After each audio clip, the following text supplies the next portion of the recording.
Halo rekan-rekan aparatur sipil negara di seluruh Indonesia, apa kabar? Nah, kali ini kita akan ngobrolin sesuatu yang super penting yang bisa dibilang jadi penentu masa depan pelayanan publik kita, yaitu transformasi budaya. Ini bukan cuma soal ganti prosedur loh, tapi ini soal gimana kita sebagai abdi negara bisa benar-benar menjawab tantangan zaman dan yang paling penting membuat perbedaan nyata. Yuk kita mulai perjalanan ini bareng-bareng. Oke, sebelum kita lanjut lebih dalam, coba deh kita berhenti sebentar dan renungkan pertanyaan ini. Di era yang serba cepat kayak sekarang, di mana ekspektasi masyarakat itu tinggi banget, apa sih artinya melayani itu? Apa cukup cuma, ya jalanin tugas saja? Atau ini soal menciptakan dampak yang benar-benar terasa di kehidupan warga?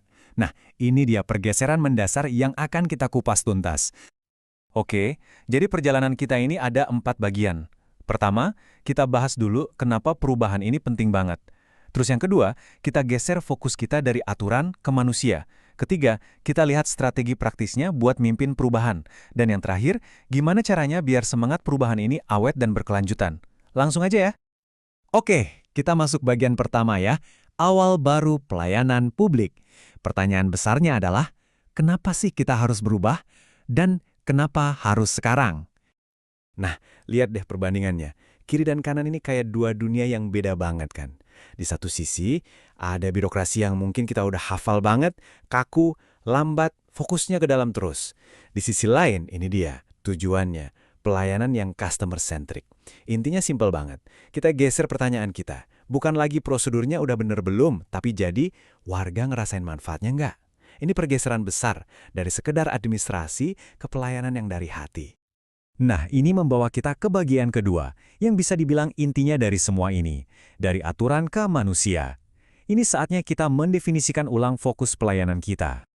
Jadi, apa sih sebenarnya customer centric buat kita sebagai ASN?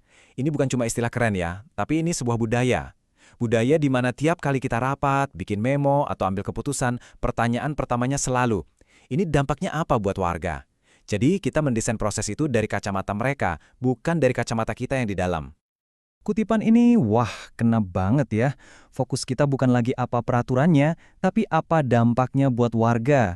Tentu peraturan itu penting sebagai panduan, itu jelas. Tapi tujuan akhir kita itu bukan sekedar centang-centang kepatuhan sama aturan kan?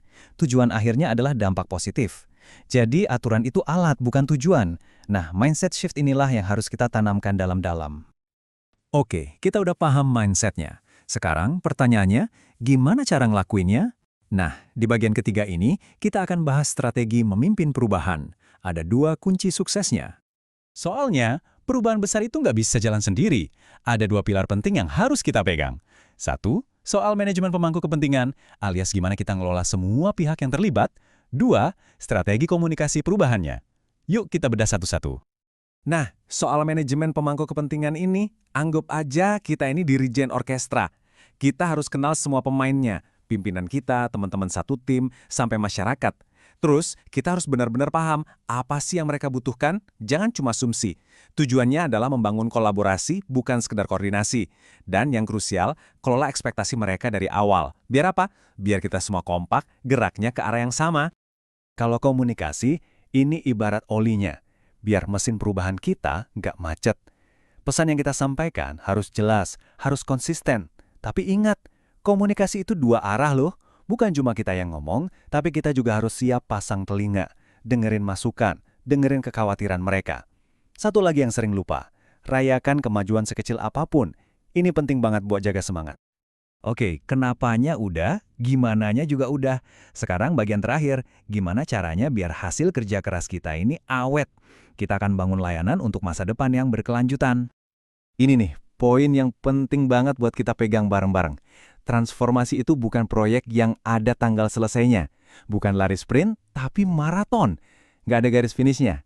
Ini adalah komitmen. Komitmen buat terus-terusan jadi lebih baik. Terus gimana caranya biar komitmen ini nggak kendor? Ada 4 prinsipnya. Pertama, evaluasi rutin, biar kita tahu udah sampai mana. Kedua, buka pintu buat inovasi. Dari siapapun, nggak peduli jabatannya apa. Ide bagus bisa datang dari mana aja kan? Ketiga, harus lincah, siap adaptasi sama kebutuhan masyarakat yang dinamis. Dan terakhir, semua ini harus jadi kebiasaan, jadi bagian dari DNA budaya kerja kita. Ujung-ujungnya, semua teori dan strategi ini kembali ke siapa? Ke kita. Anda, Saya, kita semua. Transformasi ini bukan program dari atas yang turun begitu saja. Percayalah, perubahan yang sesungguhnya itu terjadi saat setiap dari kita, setiap ASN, dimanapun kita berada, sadar bahwa sayalah agen perubahannya. Sebagai penutup, saya mau ninggalin satu pertanyaan untuk kita semua renungkan. Coba pikirkan peran Anda sekarang, kontribusi Anda setiap hari. Nanti, kalau kita lihat ke belakang, warisan pelayanan publik seperti apa sih yang mau kita tinggalkan? Cerita seperti apa yang mau kita banggakan ke generasi selanjutnya? Jawabannya ada di tangan kita masing-masing. Dimulai dari sekarang, hari ini juga. Terima kasih.